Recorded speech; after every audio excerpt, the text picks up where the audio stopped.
분명히 둘이 있는데 3명이 있는 것 같아. 보이진 않지만 그 사람 뒤에 누가 이렇게 다 버티고 서 있는 듯한, 가족과 애틋한 분들 많죠. 저도 마찬가지인데요. 가족과 애틋할수록 장점이지 않을까요? 좋은 거 아닐까요? 생각하실 수 있습니다. 그런데 과도하고 지나친 관계가 연애나 사랑에 부정적인 영향을 주는 경우가 있거든요. 오늘 이 부분에 대해서 같이 얘기해 볼게요. 일단은 부모와 자녀 사이에 관계가 좋으면 좋습니다. 그리고 가족의 이제 구조라는 것들이 개개인마다 정말 다양하고, 또 그러한 가족의 형태, 양식을 갖게 된 어떤 가족만의 역사들이 있잖아요.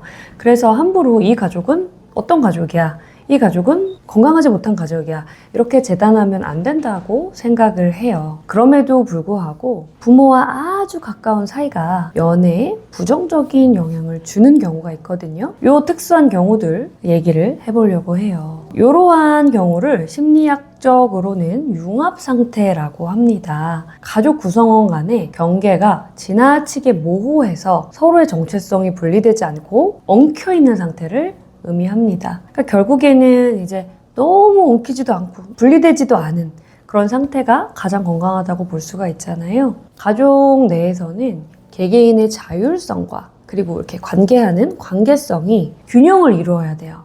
그런데 이 관계성만 지나치게 강조되고 개인의 자율성은 희생되게 되는 그런 구조가 융합 관계다라고 얘기를 할 수가 있습니다. 자, 원가족이 융합된 상태도 실제로 들여다보면 되게 다양한 방식들이 있겠죠.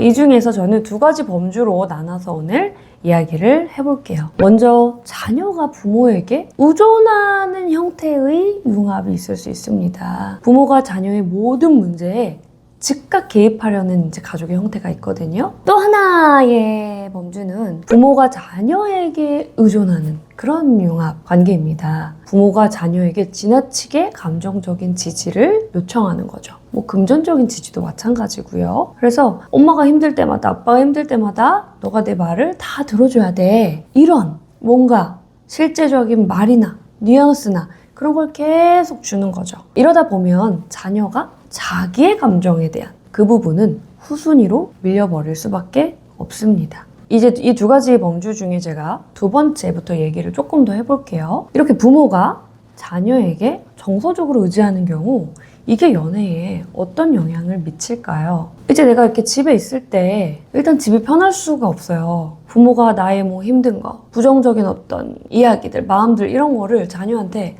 쏟아내는 거죠. 그러니까 어떻게 보면 약간 처리의 도구처럼, 사실 그게 의식적이지 않더라도 그렇게 이제 쓰이는 건데요. 그렇게 이제 부모가 감정적으로 자녀에게 의존을 하면 자녀는 어릴 때부터 내가 엄마를 돌봐야 된다, 내가 아빠를 돌봐야 된다, 이런 책임감을 과도하게 느끼게 되는 거예요. 물론 부모한테 잘하면 좋겠지만 지나친 책임감은 건강한 관계에 도움이 되지 않거든요.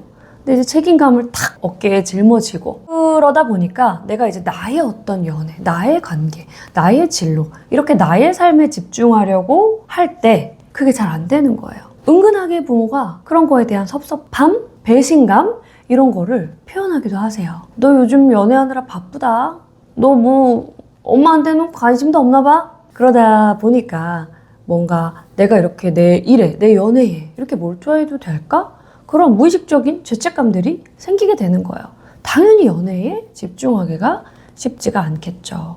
그리고 이렇게 연애를 하다가도 좀 늦어지면 뭔가 그 기소 본능이 있어요. 그래서 뭔가 엄마 걱정할 텐데, 아빠 기다릴 텐데, 그런 압박감? 그런 거를 보고하기도 하십니다. 또 아까 말씀드린 것처럼 자녀가 부모의 고민을 떠맡으면은 당연히 이제 거기에 계속 심리적 에너지가 쓰이거든요. 근데 우리 에너지는 한정이 되어 있어요. 어느 정도? 계속 막 내가 히어로가 아니잖아요. 그러니까 내가 쓸 수 있는 하루에 일주일에 에너지 양이 있는데 그게 자꾸 줄줄줄줄줄 세면서 내가 이렇게 연애에 집중할 수 있는 에너지가 부족해지는 거죠. 그리고 부모의 지원자 역할을 오래 해왔다면 연인 관계에서도 비슷하게 상대방을 지탱해주는 양식을 반복할 수가 있어요. 자신은 기대는 것을 어려워하고요. 반대의 현상이 나타나는 경우도 있거든요. 너무 해방감을 느끼는 거예요, 이 연애에.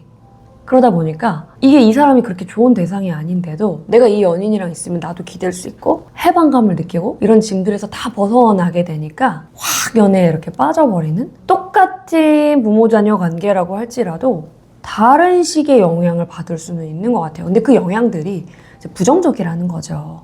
제가 상담을 하면 저는 이런 부모 밑에서 자랐는데 왜 저는 이런 연애 패턴을 보일까요? 이렇게 물어보시는 분들이 많거든요. 근데 100% 이런 경우라면 이런 경우도 되고 이런 거는 없어요. 왜냐면 내가 가진 기질도 있고 뭐 형제 순위도 있을 것이고 나의 어떤 가치관, 태도, 신념 아주 여러 것들이 섞이면서 나의 어떤 행동 양식이 결정되는 거기 때문에 어쨌든 근데 이런 밀착된 관계에서 부정적 영향을 받게 된다라는 것으로 이해를 해보시면 좋을 것 같아요. 자, 그러면 이번에는 자녀가 부모에게 의존하는 그런 상태의 융합관계는 어떻게 연애에 영향을 미칠까요? 자, 부모가 이러는 거야. 자녀의 모든 선택. 너 무슨 전공해? 어떤 대학 가? 어떤 직업 가져? 연애는 이런 사람이랑 해야 돼. 이런 식으로 자식한테 의견을 굉장히 세게 어필하는 그런 분들이 계시거든요.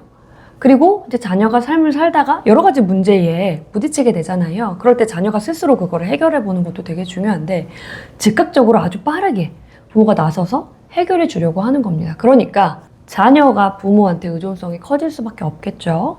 그러면 이런 아이가 성인이 돼서 연애를 할 때 이 연애에서의 결정들이 주체적이기가 어려워지는 거예요. 뭐 부모님들의 의견이라든지 부모님의 원트, 부모님은 어떤 사람을 만나길 원하는가 뭐 이런 것들을 우선시해서 계속 생각해 보게 되는 거죠. 그러다 보니까 연인과 다툼이 많이 생기게 됩니다. 뭔가 둘이 연애를 하는데 되게 이상한 느낌을 받게 되실 수 있어요. 뭔가 분명히 둘이 있는데 세 명이 있는 것 같아. 보이진 않지만 그 사람 뒤에 누가 이렇게 다 버티고 서 있는 듯한 그런 느낌들 받으신 적 있으실 거예요. 그러니까 결국 진짜 누구의 미니미 같은 그런 느낌들이 드는 거죠. 저는 상담하면서도 이런 경험을 되게 많이 해봤거든요. 이제 꼭 연인 문제로 오시는 분들이 아닐지라도 부모에게 굉장히 영향을 많이 받고 있는 자녀분이 오실 경우 그 뒤에 있는 에너지들을 제가 상담하면서 이제 느끼게 됩니다. 물론 우리가 살아가면서 부모님의 의견을 듣는 거 중요합니다.